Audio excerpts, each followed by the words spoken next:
భారతదేశ ప్రధానిగా వరుసగా మూడోసారి నరేంద్ర మోదీ ఆదివారం ప్రమాణం చేయబోతున్నారు. ఈ మేరకు ఏర్పాట్లు పూర్తయ్యాయి. మోదీ ప్రమాణ స్వీకారోత్సవం వేళ రాజధాని ఢిల్లీలో సందడి వాతావరణం నెలకొంది.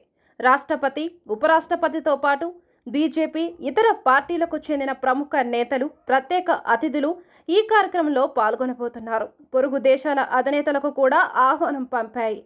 నేపథ్యంలో సార్క్ దేశాల హాజరు కానున్నాయి. వారికి స్వాగతం పలికేందుకు ఢిల్లీలో ప్రత్యేకంగా బ్యానర్లు, ఫ్లెక్సీలు ఏర్పాటు చేశారు. మోదీ ప్రమాణ స్వీకారోత్సవానికి బంగ్లాదేశ్ ప్రధాని షేక్ హసీనా, శ్రీలంక అధ్యక్షుడు రనిల్ విక్రమ్ సింఘే, మాల్దీవుల అధ్యక్షుడు డాక్టర్ మహమ్మద్ ముయిజ్, నేపాల్ ప్రధాని పుష్పక్ కమల్ దహాల్ ఢిల్లీకి రానున్నారు.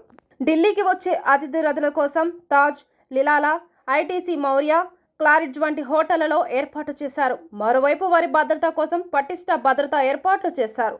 ఢిల్లీ పోలీసులతో పాటు పారామిలిటరీ బలగాలు, ఎన్ఎస్జీ, ఎస్డబ్ల్యూఏటీ కమాండోలను సైతం రాష్ట్రపతి భవన్తో పాటు పలు కీలక ప్రదేశాల చుట్టూ మోహరించారు. మోదీ ప్రమాణ స్వీకారానికి వస్తున్న ప్రపంచ నేతల్లో మాల్దీవుల అధ్యక్షుడు మహమ్మద్ ముయిజ్ ప్రత్యేక ఆకర్షణగా నిలిచారు.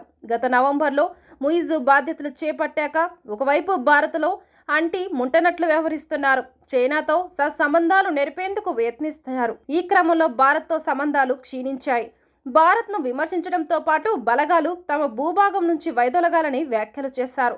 ఈ క్రమంలో ముయిజ్ మోదీ ప్రమాణ స్వీకార ఆహ్వానం అందడం, ఆయన రావటం గమనార్హం. తన పర్యటన అనంతరం ఇరు దేశాల మధ్య సానుకూలంగా సంబంధాలు కొనసాగాలని ఆశిస్తున్నట్లు ముయిజ్ తెలిపారు.